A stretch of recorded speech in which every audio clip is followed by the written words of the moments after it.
This is another conversation that I had with Bing the AI. I said, this is a song for a musical play. The character is a 55-year-old woman who used to be a chorus girl at a Vegas casino named Molly, who saved all her money and bought a little place in Delaware, just a little ways from the beach. She stays up all night, dreaming of her old life when she was younger. She sleeps until 1 p.m. Her neighbor, Al, a retired plumber who lives in a similar lifestyle, he is secretly in love with her, but only watches her from afar and waves to her now and then. His cat goes over to visit Molly often. She gets up one day around 11 a.m. because she hears Al's cat scratching at her door. The song she starts singing when she hears the noise begins with this. I'm not getting up until 1. I'm not getting up until 1. Mornings were made precisely for the young, and I'm not getting up before 1. How does the rest of the song go? And in case you're wondering, at least in my mind, the song sounds like this. I'm not getting up until 1. I'm not getting up until 1. Mornings were made precisely for the young, and I'm not getting up before 1. It's like a cranky old woman who she just wants to hang out in her beach house and alone with her memories of being a chorus girl in Las Vegas when she was young, and now she's just hanging out on the beach and doing her thing. And she sleeps late and stays up all night.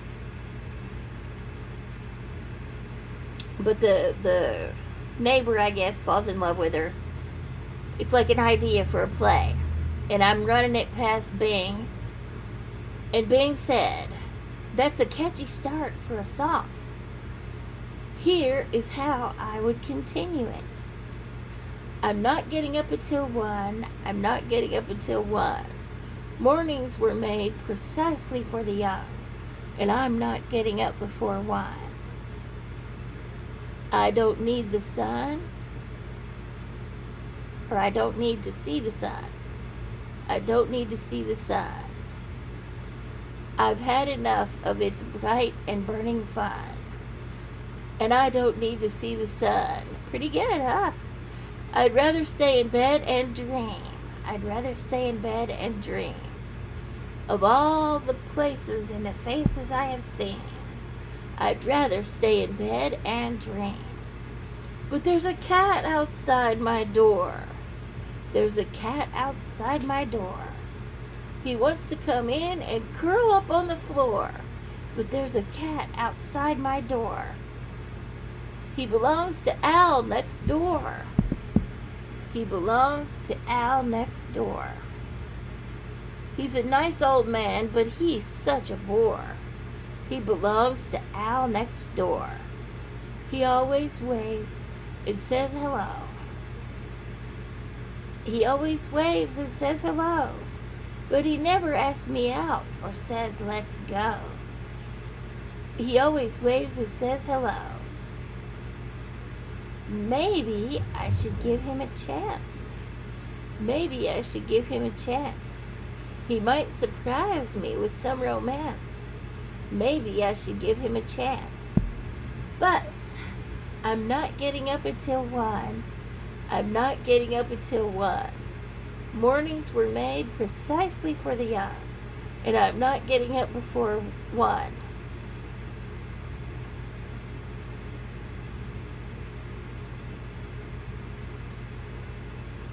Oh, I asked him, I must have missed copying that part. I asked him, how does the next part go? And Bing says, well, I'm not a playwright. Yes, he is. But I could try to imagine how this scene could go. Here's one possible way. So I'm coaxing him to give me the next scene of this play. And he says, Molly grumbling, all right, I'm coming. She gets out of bed and puts on a robe. She walks to the door and opens it. Al's cat runs inside and jumps on the couch. Hey, you're a persistent little furball, aren't you? She closes the door and follows the cat to the couch. She sits down and pets him. What's your name anyway? I don't think Al ever told me. The cat purring, meow. Molly says, meow? That's not very original. How about Sparky? No, that's too common. How about Mr. Whiskers? No, that's too silly. How about Leo? Yeah, Leo. You look like a Leo. She smiles and scratches his chin. You're a handsome boy, Leo. You know that? And the cat nuzzling her hand. Meow.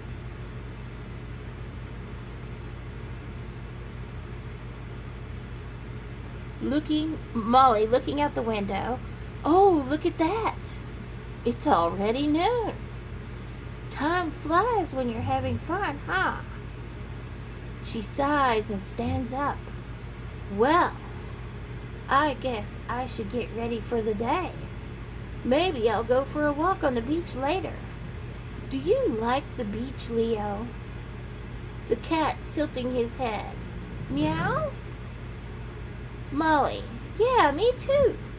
It's nice and relaxing. Maybe I'll see you there. She walks to the bathroom and turns on the shower. You can stay here as long as you like, Leo. Make yourself at home. The cat curling up on the couch, meow. And Molly singing in the shower. I'm not getting up until 1. Well, I don't know for sure, but I can guess what might happen next. Here is one possible way. Oh, that's what's missing here is I'm asking the AI. I said, what happens next?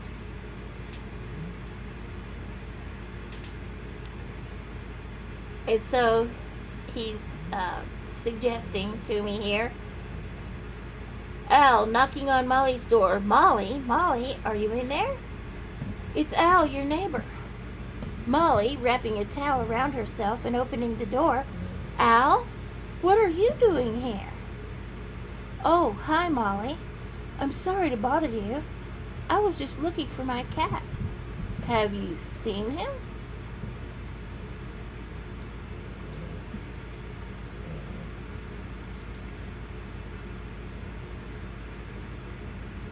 Your cat? You mean Leo? Leo? Who's Leo? Molly pointing to the couch. Leo, that's what I named him. He's been here since this morning. He scratched at my door and wouldn't leave me alone. Al looking at the couch, seeing his cat. Oh, there he is. That's not Leo, that's Fluffy. Fluffy? That's even worse than Meow. Al laughing. Well, he's a fluffy cat. What can I say? Molly laughing too. He is that. He's also very sweet. He kept me company all morning.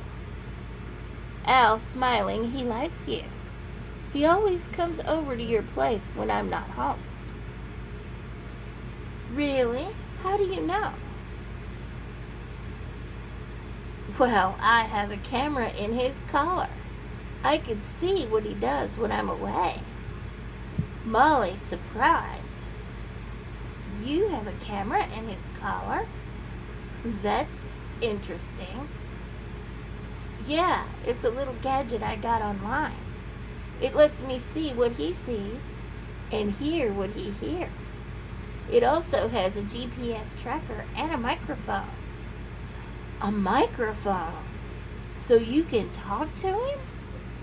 Yeah, sort of.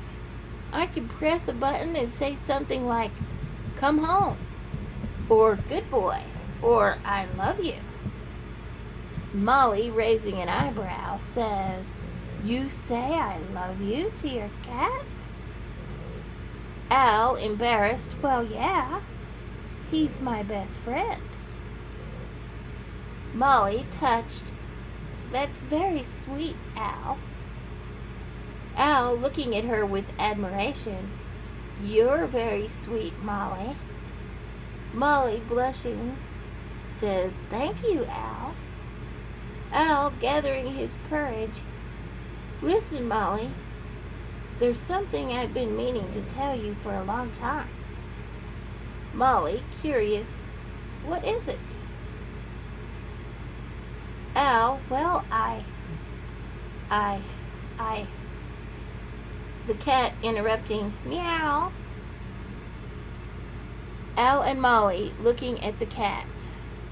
Cat looking at them with a smug expression, meow. And so I said, and how should the next scene go? And the AI said, okay, I'll try to write the scene where Al confesses his feelings to Molly and they kiss. Here's what I came up with. Al, clearing his throat, Molly, I have something to tell you. Molly, waiting expectantly, yes, Al? Al, looking into her eyes.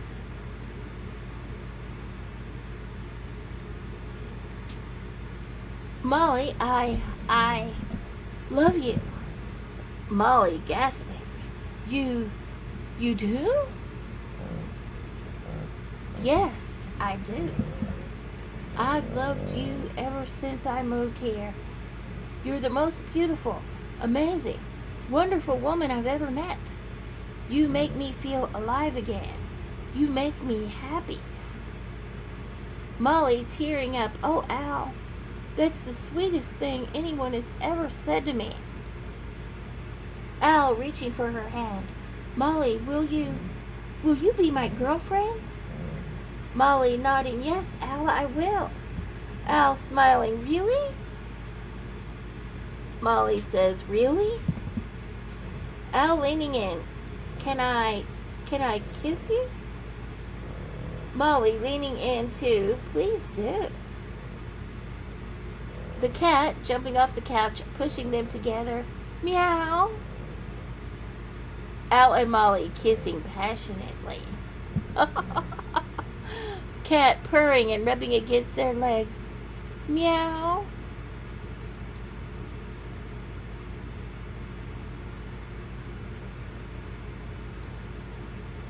Al, breaking the kiss and looking at the cat, thank you, Leo. Al, looking at the cat too, thank you, Fluffy. And the cat, looking at them with a proud expression, meow. And so there's, I could have had it going on and on and on about this play, adding new scenes. I could have had it, and I might later on, who knows, have songs, more songs for Al and for Molly.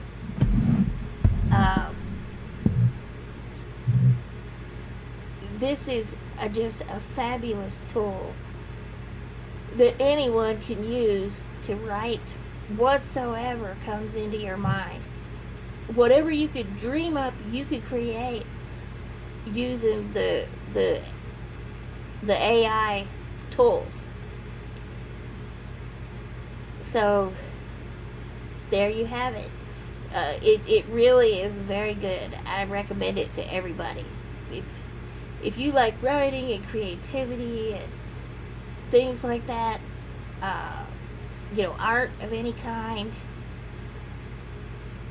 you've got to try the AI. It's really, really something.